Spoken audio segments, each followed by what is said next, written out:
At Gibeon, the Lord appeared to Solomon during the night in a dream, and God said, "Ask for whatever you want me to give you." Solomon answered, "You have shown great kindness to your servant, my father David, because he was faithful to you, and righteous and upright in the heart. You have continued this great kindness to him, and have given him a son to sit on his throne this very day. Now, O Lord my God, you have made your servant king in place of my father David, but I am only a little child, and do not know how to carry out my duties. Your servant is here among the people. You have chosen a great people, too numerous to count or number. So give your servant a discerning heart to govern your people, and to distinguish between right and wrong, for who is able to govern the great people of yours?" The Lord was pleased that Solomon had asked for this, so God said to him, Since you have not asked for wealth or long life, nor have asked for the death of your enemies, but for discernment in administrating justice, I will do what you have asked. I will give you a wise and discerning heart, so that there will never have been anyone like you, nor will there ever be. Moreover, I will give you what you have not asked for, both riches and honor, so that in your lifetime you will have no equal among kings. And if you walk in my ways and obey my statutes and commands, as David your father did, I will give you a long life.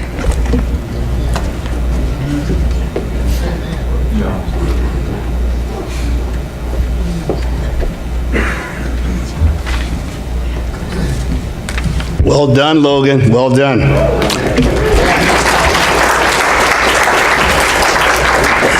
Tim Willis is our speaker this morning.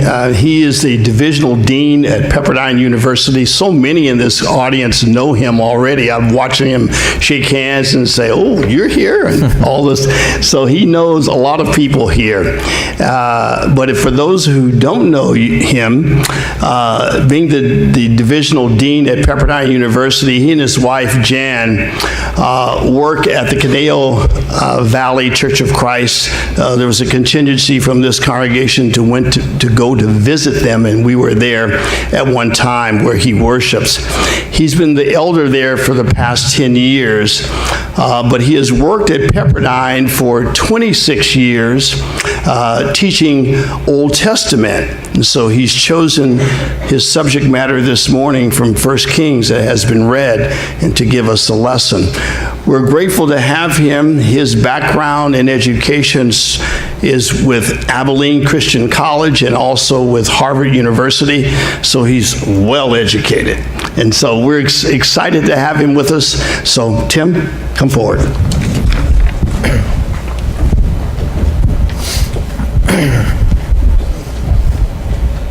Well, it is good to be here. I guess, am I going to make all sorts of noise if I get near that?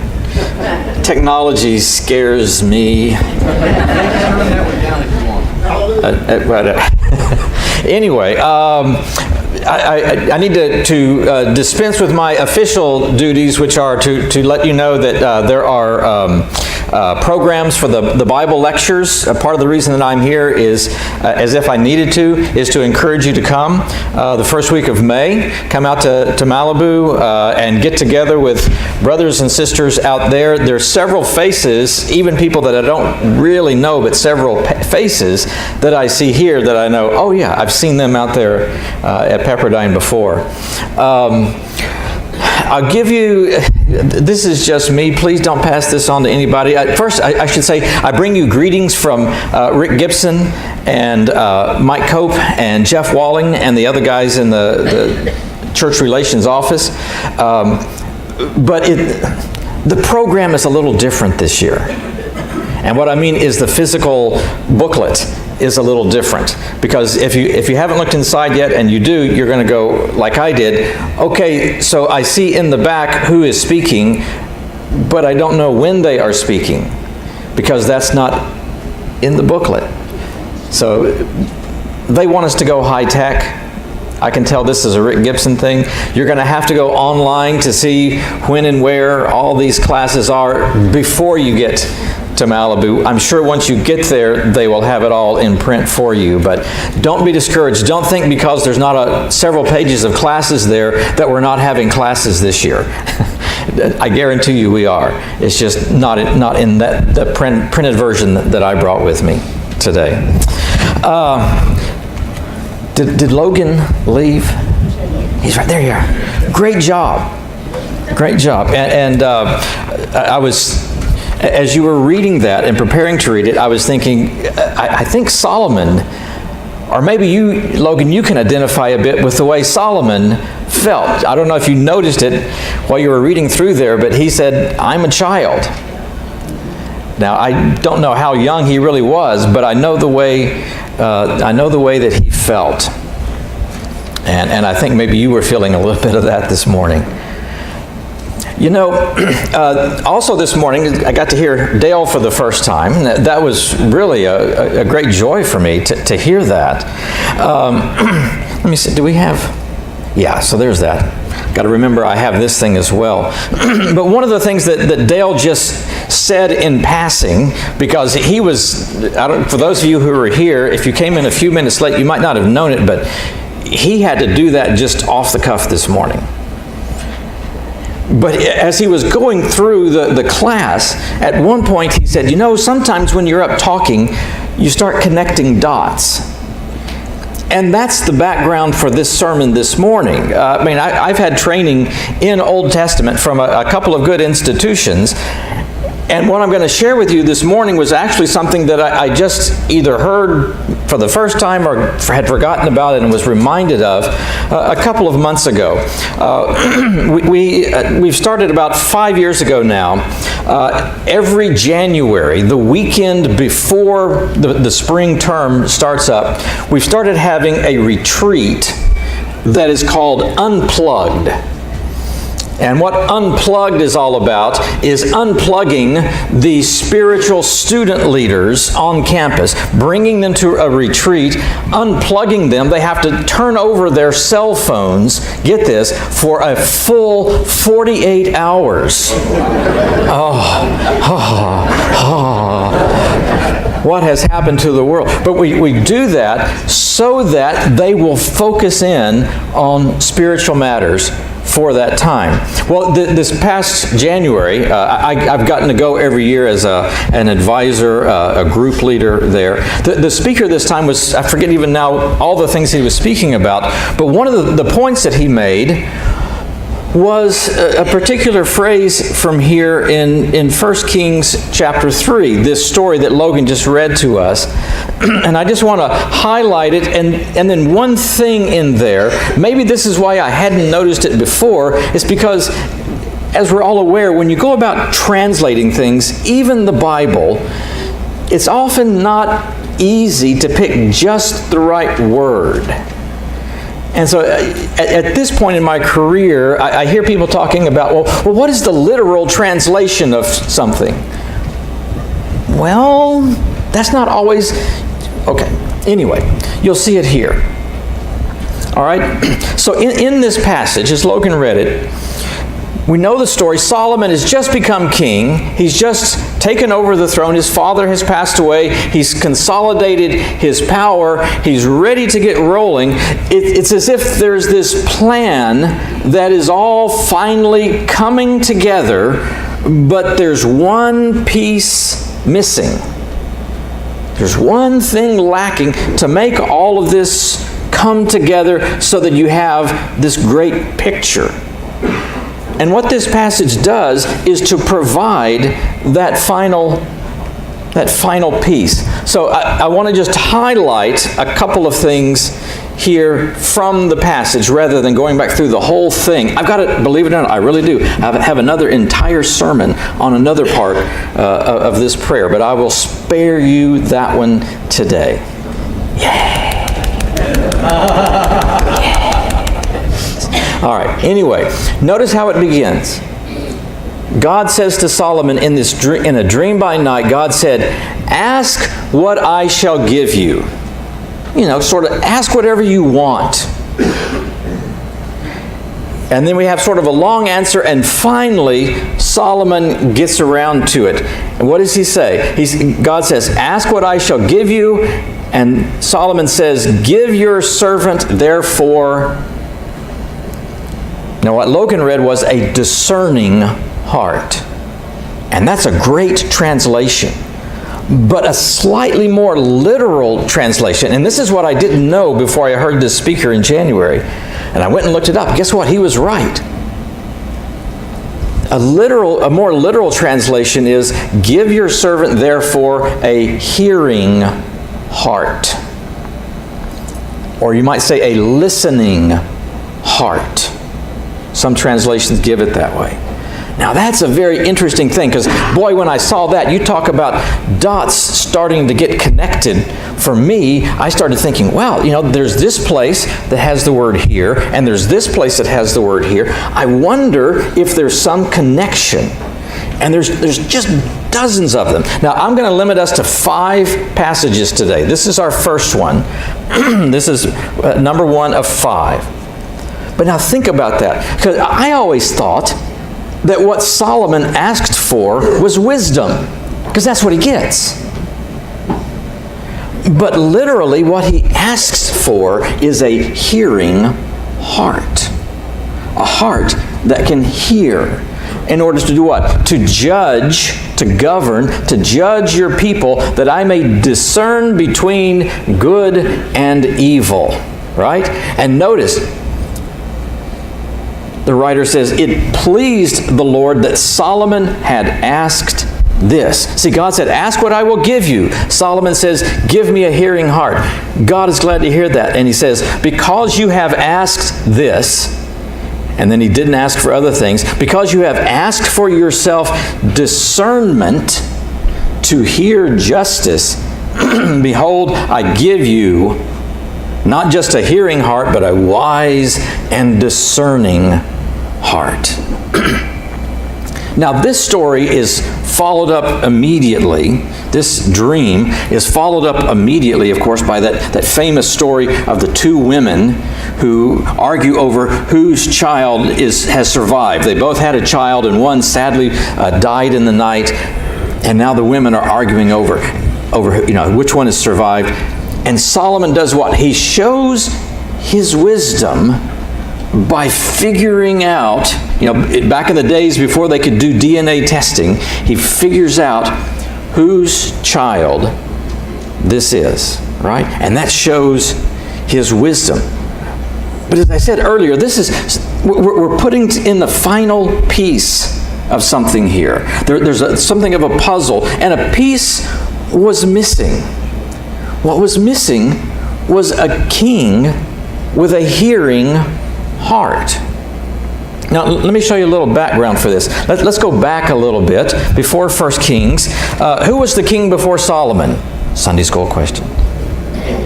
David. Yeah. Was David a good king or a bad king?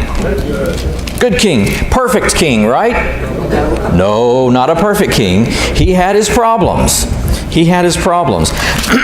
And it looks to me like that as a part of his big problem, his affair with Bathsheba, and some of the fallout of that one of the things that changed in David's life was, I think he sort of lost his sense of moral authority. He just, even though God told him he was forgiven, he just didn't quite accept it. And his own son, Absalom, pushes this point. Now notice what Absalom says. Here's our second passage of the morning. There was a dispute that had been going on between David and Absalom. They had resolved that, but not entirely. And I think Absalom is afraid that his father is going to get kicked out of office before Absalom, can inherit the throne from him. And so he starts pushing things. And here's what he does. It says, we're talking about Absalom here. When any man had a dispute to come before the king, to go to David for judgment, that's what the king was supposed to do, was supposed to hear things. It says that Absalom would call to this person, call to him and say, look, your claims are good and right, but there is no man designated by the king to do what? To hear you. To hear you. And then Absalom would say, "Oh, that I were the judge in the land. Then every man, with a dispute or cause might come to me, and I would give him justice."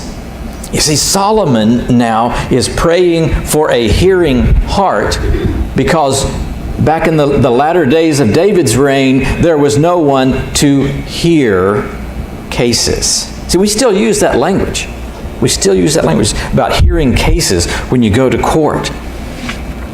Now, here's where the dots started connecting for me, because one of the themes that I really hit on hard when I take my, I teach a lot of freshmen, give them a survey overview of the Old Testament. And one of the things that I really press on them when we get to the prophet Isaiah is that Isaiah, okay, how does the name Isaiah begin? Eyes. And the eyes and the ears are very, very important in Isaiah. And so when I read this about wanting to have a hearing heart, that makes me think of Isaiah and how he talks about how the leaders of his day are not hearing the way that they should. Are you familiar, for example, with Isaiah chapter 6? Isaiah's first prophecy after he's been called by God. And God says, here's your message. Tell the people that they have eyes, but they do not see. They have ears, but they do not hear. And on he goes. That's, Jesus quotes that a couple of times as well to talk about his own people. The Apostle Paul talks about that to talk about Jews in Rome. They have eyes to see, but they don't see. They have ears with which they should hear, but they don't hear. Now look at this passage. This is one you've probably never looked at before. But look at this one in Isaiah 32. You see, who is not hearing and who is not being heard? Notice this passage. All right? Isaiah says, here he's talking about some glorious day in the future when things are made right, not when they're upset and out of kilter the way they are while he's speaking, but someday this is what will happen. He says, behold, a king will reign in righteousness and princes will rule with justice. See, that's what Solomon wanted to do, right? He wanted to rule with justice and righteousness. Skip a couple of lines. Then he says, the eyes of those who see will not be closed, and the ears of those who hear will give attention. You ever heard the expression, justice is blind? Well, sometimes it's not supposed to be. See, they think of it in a different way. If justice is blind, then what that means is justice is not being done. What Isaiah is talking about here is kings and princes and other officials who are seeing evil things going on in their country, and they're doing what? They're turning a blind eye to those things. All right? Or we would say, people are crying out for help. They have been treated unfairly. They have been cheated out of something. They have been overlooked. They need help. They are crying out to the officials to make things right. And their cries are falling on deaf ears. Why? Because the leaders, the king, his officials, do not have a hearing heart. They're just ignoring the problems. That's your problem, not mine. No, it is your problem. You're supposed to be God's leader. You need to have a hearing heart. And so Isaiah goes on to say, so then, in the days to come, the hasty heart. Now there's a word we don't use. Hasty heart, what does he mean? In other words, someone who jumps to conclusions. All right? Someone who thinks they figured it out long before they have. I can identify with that. I cannot tell you. I will not tell you today. Some of the mistakes I've made by jumping to conclusions. My wife keeps telling me, Tim, don't assume. You keep talking about you assume something and then look what happened.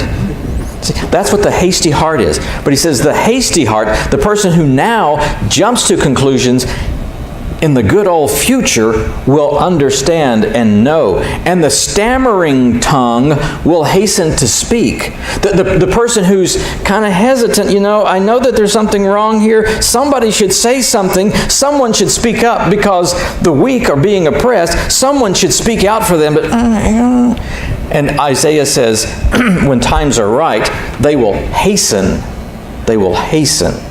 to speak. For the fool speaks folly, and his heart is busy with iniquity. See, when you don't have a hearing heart, then iniquity follows. When you don't pay attention, when you don't really listen to what's going on, to why someone is hurting, to why someone is anxious, then you just miss it. And people suffer. And he goes on to talk about how then the hungry are not fed and the thirsty do not have water. And we just feel exhausted. See, this is about leadership. Leadership. And we could go all off and be political about this. But let's stick with what's really the issue here is, are God's leaders listeners? That's what Solomon is calling us to.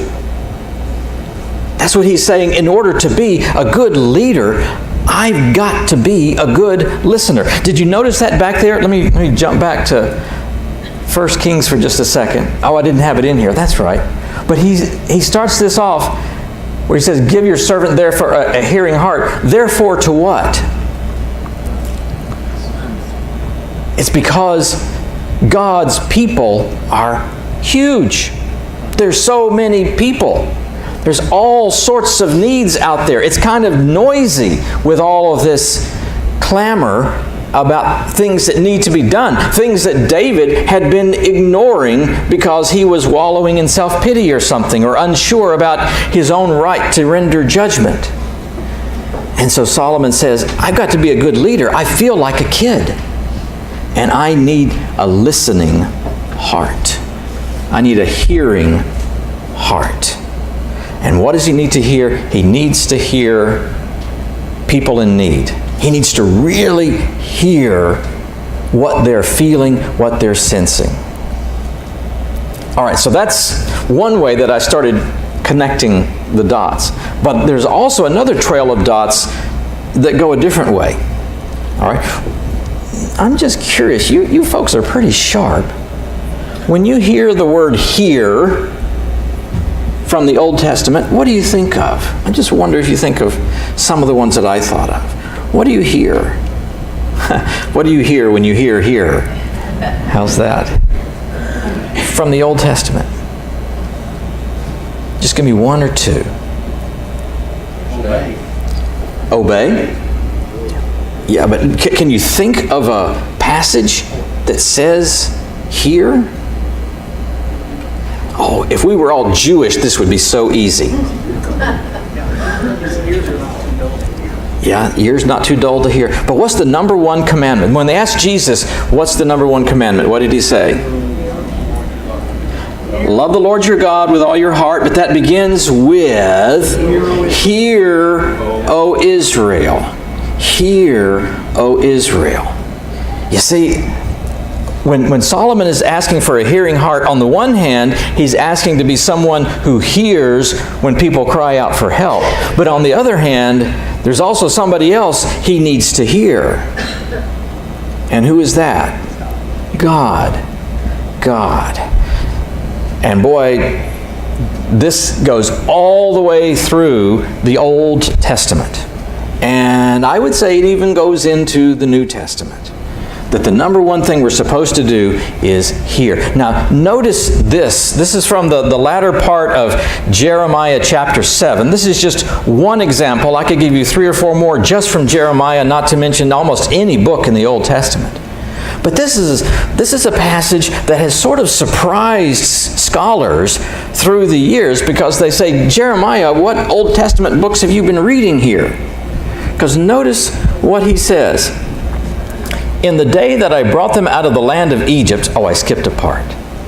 He says, I didn't talk to them about sacrifices. I didn't give them commands about burnt offerings. Instead, this is the command I gave them. Hear my voice. Now, I think what Jeremiah is saying, and you'll see this in some translations, I think what he's saying is, I didn't just talk to you about sacrifices as if which animals you bring on which day is the totality of worship. No. There's something much, much deeper than that. I mean, look at these beautiful kids coming up bringing the money this morning. Kids for Kids. It's great stuff. But there's something deeper than that. And we all know this. And that's what Jeremiah is getting at here.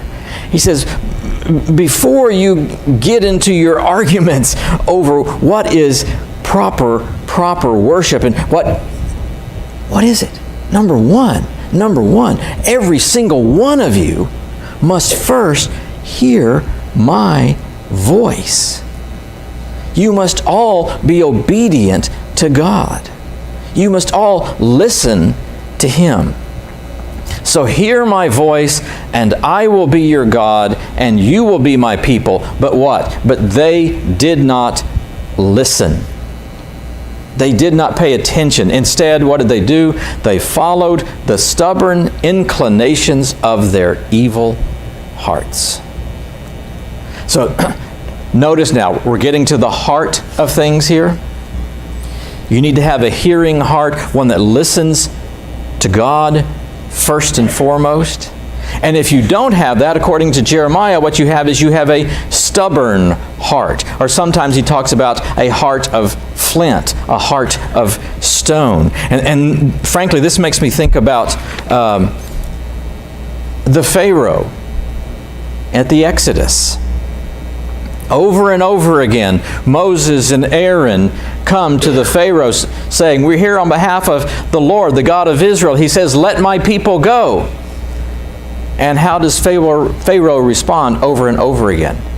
He has a hard heart.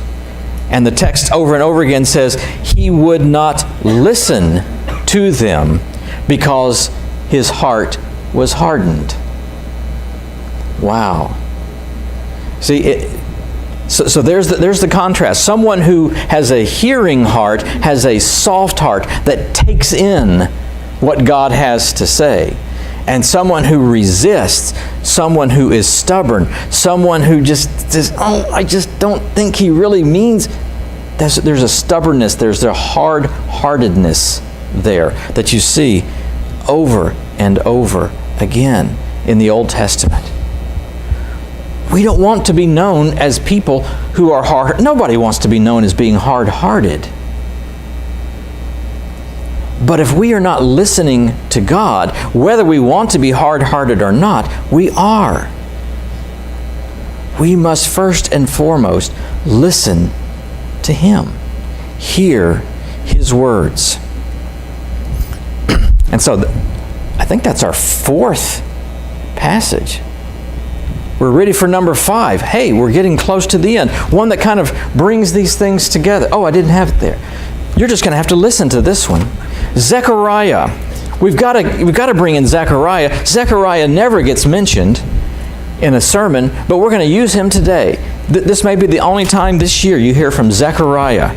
But listen to this from Zechariah, what I call one of the little guys, one of the minor prophets. I like the little guys. One of the minor prophets. Listen to this from Zechariah chapter 7.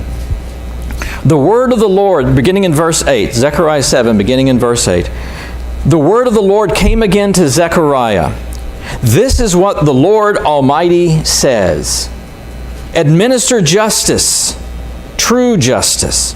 Show mercy and compassion to one another. Do not oppress the widow or the fatherless, the alien or the poor. In your hearts, do not think evil of each other. So you notice that? If in your hearts, do not think evil of each other. In your minds, do not think evil of each other. Same thing. See, that's what we do. If we think evil of each other, then we're not going to be hearing one another. We're not going to be listening to what is going on in someone's life that maybe is making them think things that you think, oh, that's kind of strange, or I don't agree with that. But listen to what they're saying. Hear them out. Have a hearing heart. And that's what Zechariah is calling people to. So there's the one side of hearing one another. But then he goes on to say, but they refused to pay attention. Stubbornly, they turned their backs and stopped up their ears. They made their hearts as hard as flint and would not listen to the law or to the words that the Lord Almighty had sent by His Spirit through the earlier prophets. Are you listening? Do you hear that? They're not listening to one another. They're not hearing one another. And why is that? Because they're not listening to God first. They're not hearing what God has to say. And so you have these two things. To have a hearing heart means you hear one another, you hear your fellow human being in need, and on the other hand, you hear God.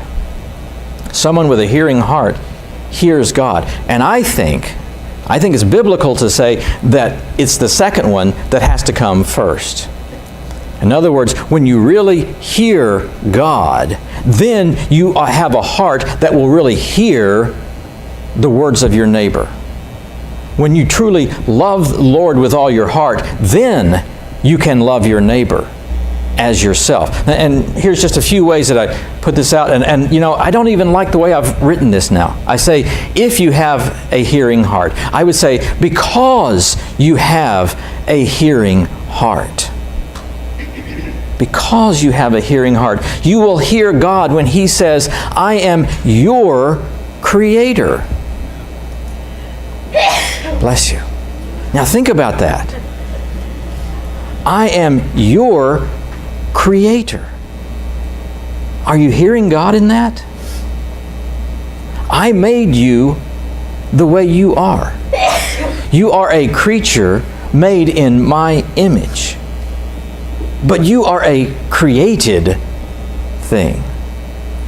And all those people around you, they too are creatures made in the image of God.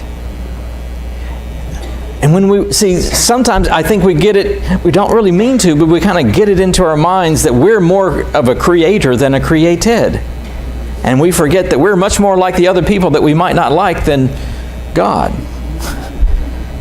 You know? But when we have a hearing heart, when we're hearing the Word of God, then we can hear the cries of fellow creatures. So there's one. Because you have a hearing heart, you will truly hear God when He says, I love you. Can you hear that? For the Almighty God Creator to say, I love... Where does He get this? Why would He love you? Why would He forgive you? And once you've accepted that, wow, you can start loving and forgetting others, even those closest to you who let you down. Dale talked about this in a beautiful way this morning. You know, and the pain that we go through when it feels like the people who should be supporting us are ignoring us. But when we realize what a great, magnificent thing it is for the Creator God to love and forgive me, wow, it's a small thing to turn around and love and forgive a fellow human being. Or this, it's when you have a hearing heart, because you have a hearing heart, when you hear God say, I have chosen you. And that's what Solomon hears, that the people of God are the chosen people, and he is their chosen leader. When you hear God saying, I have chosen you, think about that.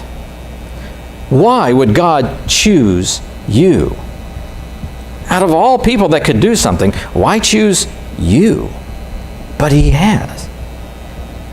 And we see this throughout the Bible, that God chooses the ordinary people, or even the less than ordinary people, to do extraordinary things.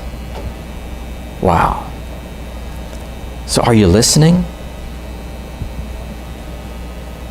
Are you hearing what God is saying to you? Soften your hearts. Hear Him. Hear Him today. So I wonder, how is your heart today?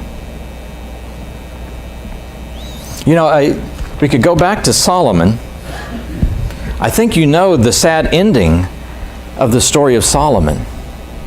What happens at the end? His many foreign wives turn his heart. And I guess he stops listening. He stops hearing God. Is that where you are? Are you someone who used to listen? Are you someone who used to have a hearing heart, and now for some reason there's something in your life that has hardened your heart, that has turned your heart away from God? Start listening again. Or maybe you've never really listened. Maybe you have a heart that's never really heard God before. But God loves you. God created you in His image. And He loves you. And He forgives you for the bad things you have done. And He has chosen you. Chosen you. Like He chose Solomon. He has chosen you to do something great for His kingdom. Will you listen? Will you hear Him today? I leave you with that. We have a song, Mark. Do we have a number?